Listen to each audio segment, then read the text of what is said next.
3월을 시작하면서 매주 멀리 보고 깊게 생각하자 이런 말씀을 나누고 있는데, 첫 번째 주일에는 생각의 스위치를 켜야 된다 이렇게 말씀해 드렸어요.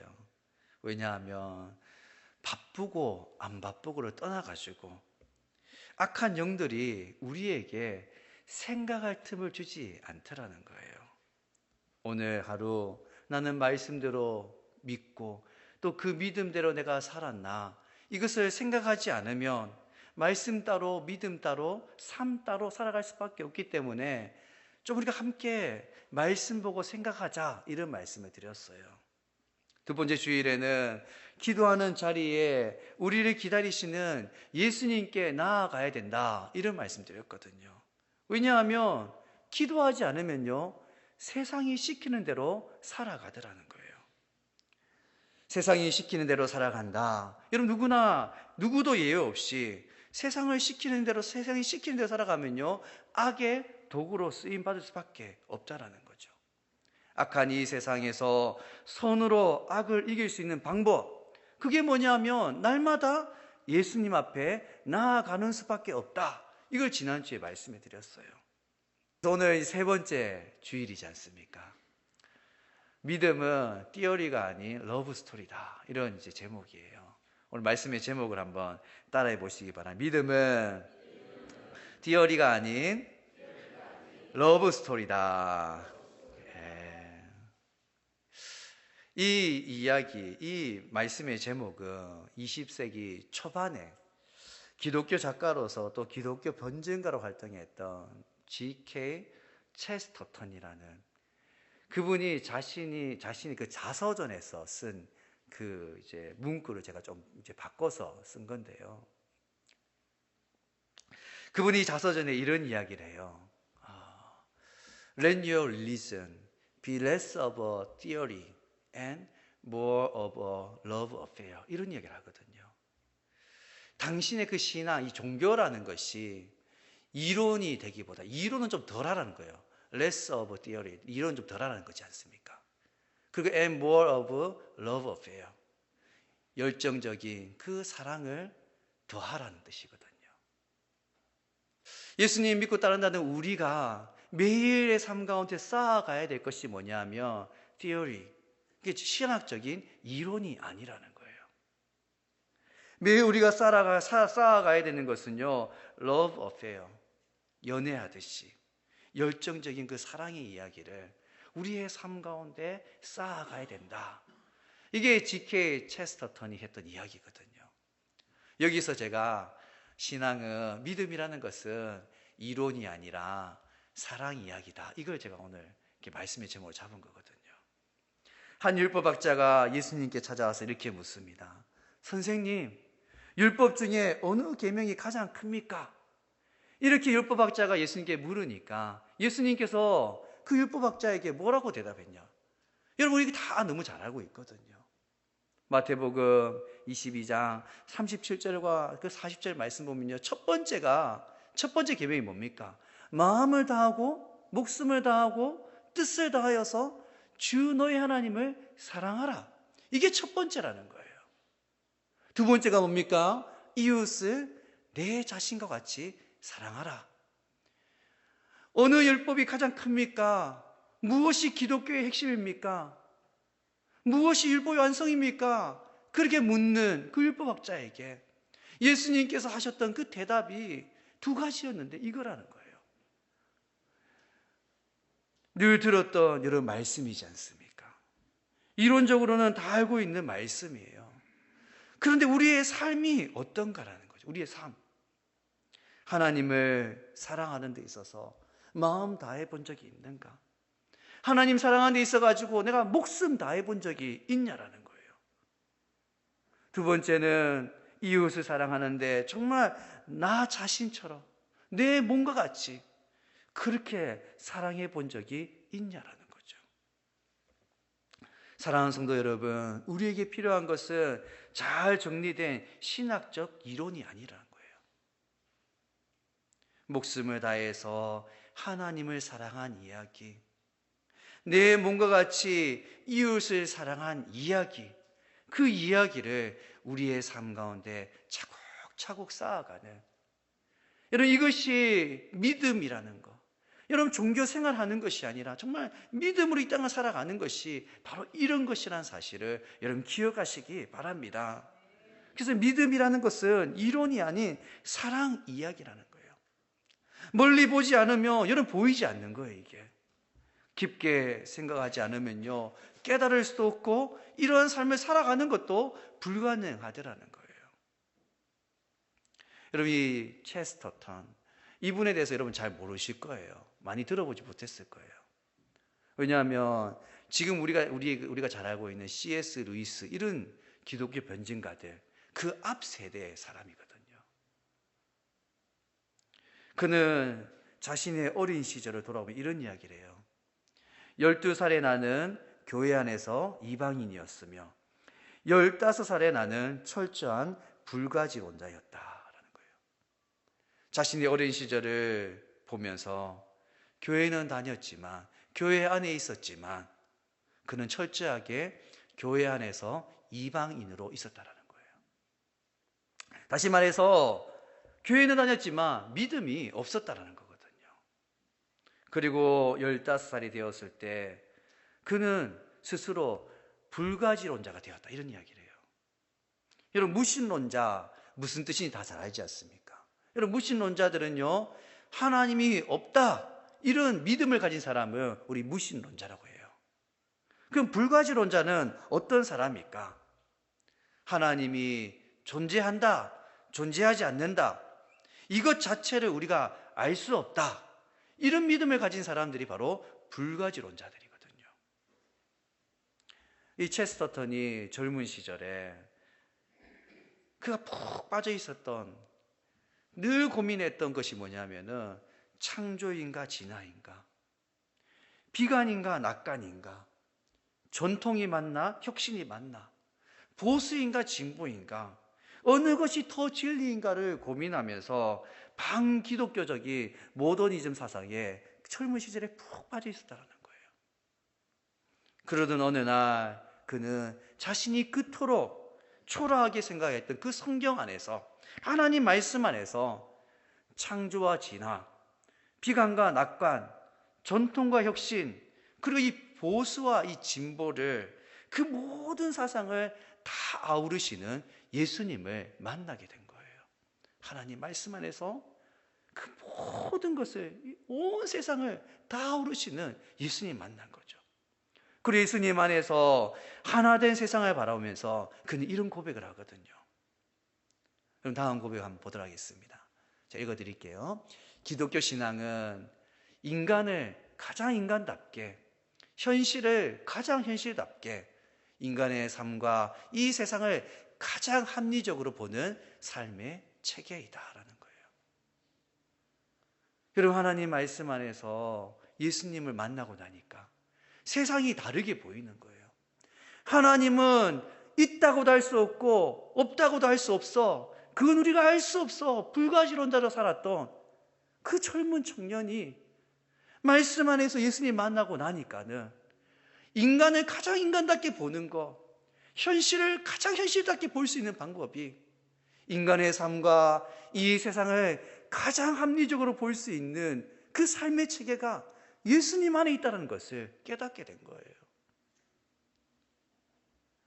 예수님과의 그 만남으로 여러분, 불가지론자였던 그의 그 생각의 대전환이 찾아온 거거든요. 여러분, 회개가 무엇인가? 회개를 헬라어로 메타노이아라고 하거든요.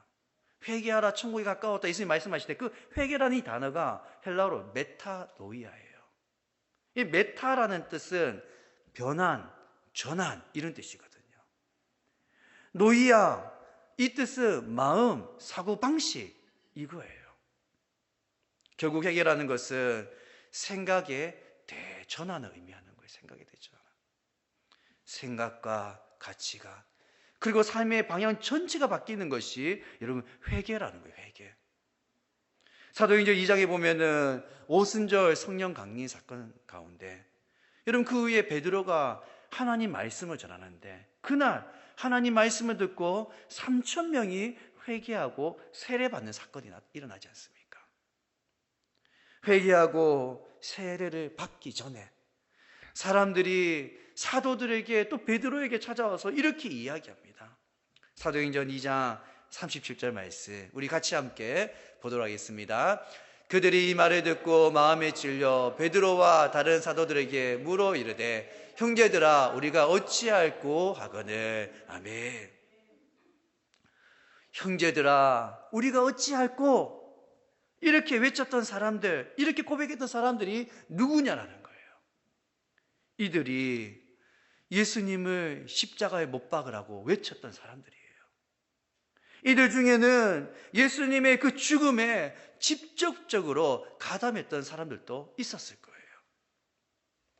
우리가 어찌할꼬, 이제서야 자신의 생각이 얼마나 잘못되었는지 깨닫게 된 거지 않습니까? 생각의 대전환이 일어난 거예요. 진정한 회개 속에서 이날 이들은 예수 그리스도 이름으로 세례를 받았다고 하거든요. 이렇게 이런 초대교회의 공동체가 탄생되더라는 거죠. 2000년의 시간이 지났지만 예수님은 여전히 우리를 향해서 이렇게 외치세요. 마태복음 4장 17절 말씀, 우리 같이 함께 보도록 하겠습니다. 이때부터 예수께서 비로소 전파하여 이르시되, 회개하라, 천국이 가까워왔느니라 하시더라. 아멘. 회개하라라는 거예요. 하나님 나라, 그 천국이 가까워 오면 올수록 우리에게 필요한 것이 회개라는 거예요. 회개하면 생각과 가치관, 삶의 방향 전체가 바뀌게 되면 그때 보이는 것이 있는데, 그것이 뭐냐 하면 바로 나 자신이라는 거예요. 나 자신. 좀 더 정확하게 표현하면은 이 세상을 살아가는 나라는 존재가 회개하면 다시 보이더라는 거죠. 바울은 예수님 만나고 나서 자신의 삶, 자신을 바라보면서 이런 고백을 해요. 내가 나 된 것은 하나님의 은혜로 된 것이다라는 거죠. 나의 나 된 것이 하나님의 은혜라는 거예요. 여러분, 어려운 말 같지만 쉽게 표현하면은 지금 내가 숨 쉬고 있는 거, 살아 있는 거, 이것이 다 하나님 때문이다라는 거예요. 여러분 한번 따라해 보시기 바랍니다. 나의 나 된 것은 하나님의 은혜입니다. 이것이 우리 모두의 고백이 되기를 간절히 바랍니다. 여러분, 우리가 살아 있는 거, 오늘 우리가 숨 쉬는 거, 여러분 하나님 은혜라는 거예요. 다 건강하게 오래오래 살고 싶을 겁니다. 우리 모두의 바람이에요. 그래서 몸에 좋다는 음식 먹고 적당한 운동도 하고 그리고 영양제까지 다 챙겨 먹으면 우리의 바람대로 오래오래 건강하게 살아갈 수 있을까? 물론 이런 노력이 필요 없다는 게 아니에요. 하지만 우리의 노력 가운데 하나님께서 하지 않으면요, 하나님께서 우리 노력 가운데 함께 해주지 않으면 우리 노력이 아무 소용이 없다는 것을 우리 다 잘 알고 있거든요. 바울은 자신의 삶을 돌아오면서 이방인의 사도가 되어서 자신이 살았던 삶을 돌아오면서 내가 모든 사도보다 더 많이 수고했다, 이런 이야기를 해요. 하지만 내가 수고하긴 했는데 내가 한 것이 아니라고 이렇게 말하더라는 거죠. 왜 이렇게 말했을까? 바울 자신이 복음을 전할 수 있었던 것도, 가는 곳곳마다 교회를 세울 수 있었던 것도 하나님께서 함께 하셨기 때문에 가능한 일이었기 때문에 내가 한 것이 아니라 다 하나님께서 하신 것이다, 이렇게 고백하더라는 거예요. 사랑하는 성도 여러분, 우리의 삶을 한번 돌아보시기 바랍니다. 여러분, 우리의 땀, 우리의 수고, 이런 노력 없이 얻어지는 것은 사실 없어요. 하지만 분명한 것은 지금 우리가 살아가는 우리의 삶을 돌아보면 우리가 그렇게 흘렸던 그 땀, 우리가 수고했던 그 수고에 비해서 우리가 더 풍성한 것을 지금 누리고 있다는 거예요. 하나를 심었는데 하나를 얻은 게 아니라 하나를 심었는데 30, 60, 100을 우리가 누리고 살아가고 있더라는 거죠. 제가 이렇게 이야기하면요, 목사님 아닌 것 같은데요. 나는 하나 심어서 하나 얻은 것 같은데, 이렇게 말하고 싶은 사람이 있을 거예요. 한번 따져보자는 거죠. 지금 우리가 누리고 있는 것 가운데 우리의 노력과 땀으로 살 수 있는 게 있어요. 대표적인 게 음식, 옷, 집, 여러분 타고 다니는 자동차, 여러분 그거 다 우리가 땀 흘려서 수고해서 돈 벌어서 산 것들이잖아요. 하지만 우리가 우리의 땀으로 우리의 수고로 살 수 있는 것도 있지만 사지 못하는 게 있더라는 거예요. 여러분 집은 살 수 있잖아요. 하지만 가족은 살 수가 없어요. 음식은 살 수 있지만 건강은 살 수 없더라는 거잖아요. 우리의 노력과 땀으로 살 수 없는 것들, 여러분 그건 누가 주셨어요? 그건 누가 주셨냐는 거예요.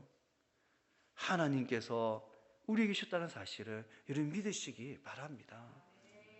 그런데 우리의 땀과 노력으로 살 수 있는 것들, 음식, 옷, 집, 자동차, 뭐 이런 것도 있잖아요. 이런 것들도 여러분 가만히 생각해 보면 하나님께서 주셨다고 고백할 수밖에 없어요. 왜냐하면 여러분 집을 짓기 위해서, 그리고 용사를 짓기 위해서 필요한 땅, 여러분 그거 누가 주셨냐라는 거예요. 이 땅을 누가 만드셨냐라는 거예요. 하나님이 만드셨지 않습니까? 하나님이 만들지 않은 것이 없어요.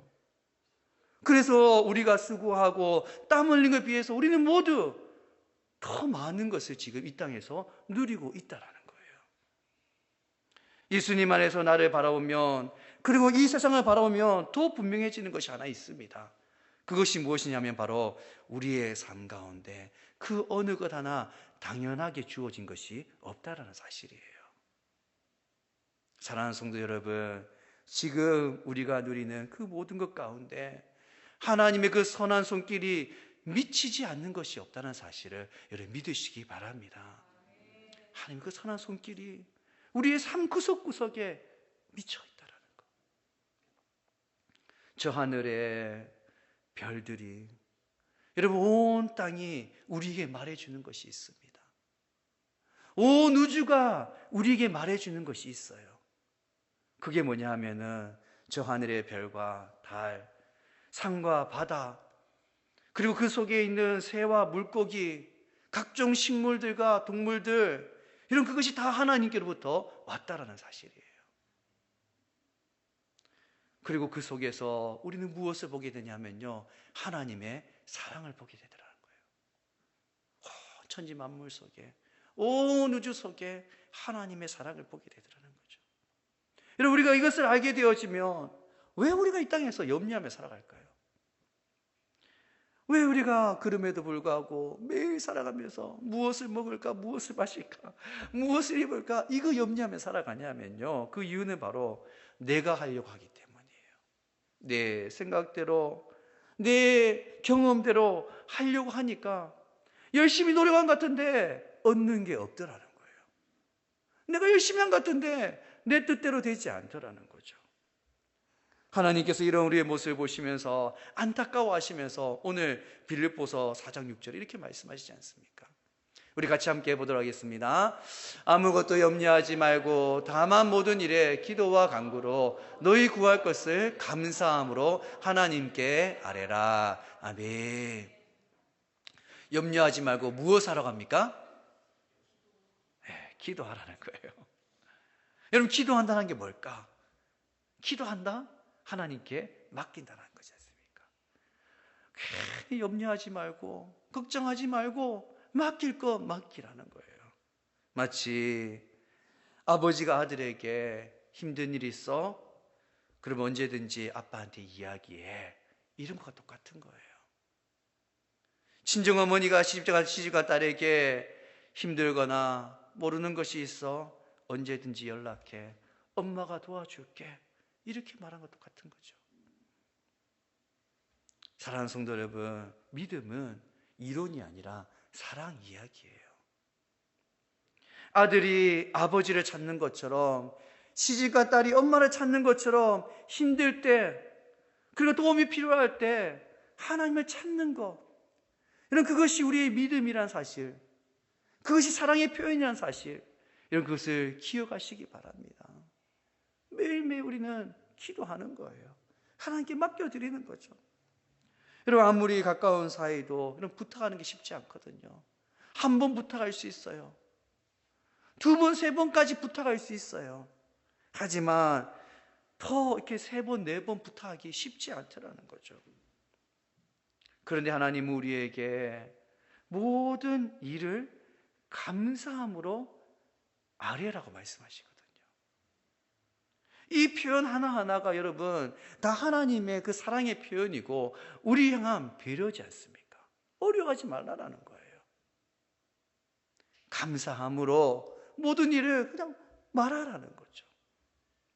우리를 너무나 사랑하신 하나님께 아뢰기만 하면요, 하나님께서 우리를 끝까지 지켜주시겠다 말씀하시거든요. 빌립보서 4장 7절 말씀 우리 같이 함께 보도록 하겠습니다. 그리하며 모든 지약에 뛰어나 하나님의 평강이 그리스도 예수 안에서 너희 마음과 생각을 지키시리라. 아멘. 오늘 하루도 여러분 수많은 일들을 우리는 만나게 될 것입니다. 내일 또 우리는 어떤 일을 만날지 알 수가 없어요. 하지만 우리가 분명히 아는 것이 있는데 그것이 무엇이냐면 바로 하나님께서 지금 우리를 지키고 계시다라는 거예요. 지금 이 순간에도 하나님이 우리의 삶을 지켜주시고 우리의 가정을 지켜주시고 우리의 호흡을 지키고 계시다는 사실 여러분 믿으시기 바랍니다. 저는 개인적으로 참 이렇게 하나님 말씀 볼 때마다 여러분 참 감사한 게 참 많은데, 제가 어린 시절 이렇게 교회 다닐 때 그때는 한국 교회가 막 부흥할 때였거든요. 막 교회들마다 아이들이 막 넘쳐났어요. 세상이 교회를 바라보는 눈도 얼마나 좋았는지 몰라요. 우리 그런 시대를 같이 살았지 않습니까? 그런데 지금이 어떤가요, 여러분? 교회의 미래를 연구하는 학자들이 지금 이 시대를 탈기독교 시대 이런 이야기를 하더라고요. 사람들이 교회를 찾아오는 시대가 아니라 사람들이 교회를 떠나는 시대가 되었다, 이런 표현이에요. 그러면 사람들이 교회를 떠나는 이유가 무엇일까? 제가 이번 주에 읽은 그 책에 보니까 한 5가지 이유가 나오더라고요. 그 첫 번째 이유가 뭐냐면요, 기독교 문화는 좋은데 예수님을 믿지 않기 때문이라고 합니다. 두 번째는 예수님 믿지만 교회 생활이 싫어서라고 합니다. 싫어서. 그냥 이런 이제 예배 모여서 예배 드리고 뭐 소그룹하고 뭐 헌금 내야 되고 이런 게 싫다라는 거예요. 아주 편안하게 신앙생활하고 싶다라는 거죠. 세 번째가 뭐냐 하면 교회에서 영적으로 그리고 성적으로 학대를 당했다라는 거예요. 이런 사람들이 많다라는 거죠. 네 번째가 뭐냐 하면 교회 가면 소외감을 느낀다고 합니다. 마지막 5번째가 교회가 타락한 세상과 다를 바가 없다라는 거죠. 이 5가지 이유, 이 이유 때문에 사람들이 교회를 떠난다. 탈기독교 시대가 되었다라는 거예요. 그런데 이런 현상이 여러분 통계로 보면요, 지난 20년 동안 급속도로 일어났다는 거예요. 사람들이 교회에서 영적, 성적 학대를 당하고 교회 가면 소외감을 느끼고 교회 가서 보니까 타락한 세상과 다르지 않다. 이런 것들, 이런 일들이 지난 20년 사이에 일어났다는 거거든요. 결국은 지난 20년에 그 교회에서 일어난 그 일들의 그 책임이 누구에게 있냐라는 거예요. 몇몇 목사님들에게, 몇몇 물이 일으킨 교회에게 그 책임이 있냐라는 거예요. 그게 아니지 않습니까? 지난 20년 우리가 누렸던 걸 생각해 보면요, 그 책임이 우리에게 있다는 사실을 여러분 기억하시기 바랍니다. 남의 책임이 아니에요. 우리 한 사람 한 사람이 이런 삶을 살았기 때문에 오늘 이 시대가 탈기독교 시대, 사람들이 교회에 모이는 시대가 아니라 교회를 떠나가는 시대가 되어버렸다는 거예요. 여러분, 지난 시간들을 한번 돌아보시기 바랍니다. 우리를 지켜주시겠다 약속하신 그 하나님, 그 하나님이 단 한 번이라도 우리를 실망시킨 적이 있으셨나? 하나님은 단 한 번도 우리를 실망시킨 적이 없었어요. 앞으로도 그런 일은 일어나지 않을 거예요, 여러분. 그런 우리 주님 위해서 여러분, 나는 무엇을 할 수 있을까? 여러분, 사랑 이야기는 그렇게 써나가는 거지 않습니까? 여러분, 사랑은 주고받는 거예요. 일방적으로 받는 게 사랑이 아니거든요. 내가 주를 위해서 나는 무엇을 할 수 있냐라는 거예요. 교회에서 사람들이 떠나가는데 이것을 보고 마음 아파하시는 그 주님 바라보면서, 하나님 바라보면서 내가 할 수 있는 게 뭐냐라는 거죠. 사랑하는 성도 여러분, 믿음은 사랑의 이야기예요. 그 사랑 이야기를 어떻게 써가시겠습니까? 하나님 앞에 우리가 예배할 때마다 정말 진실되게 마음을 다하고 정말 뜻을 다하고 목숨을 다해서 하나님 사랑하는 마음으로 그렇게 예배하는 우리 모두가 되어지기를 간절히 바랍니다. 하나님의 그 사랑 이야기 거기서 끝나는 것이 아니라 우리 이웃들, 한 사람 한 사람을 내 몸과 같이 사랑하고 그렇게 그 사랑함으로 그 영혼들을 위해서 기도하고 그 영혼들을 살리는 그 일에 하나님께 쓰임받을 수 있는, 그래서 매일의 삶 가운데서 이웃 사랑 이야기를 우리의 삶 가운데 차곡차곡 쌓아가는 우리 모두가 되어지기를 간절히 바랍니다. 사랑하는 성도 여러분, 그래서 우리의 기도라는 것이 하나님께서 오늘 아무것도 염려하지 말고 다 기도해, 다 맡겨, 감사함을 아래 이렇게 말씀하셨는데, 여러분, 우리의 기도가 나만을 위해 하는 기도에 머무르는 것이 아니라 우리의 생각이 더 깊어지고 우리가 더 멀리 보게 되어짐을 통해서 우리의 기도도 더 깊어지고 우리의 기도가 더 넓어지기를 간절히 바랍니다.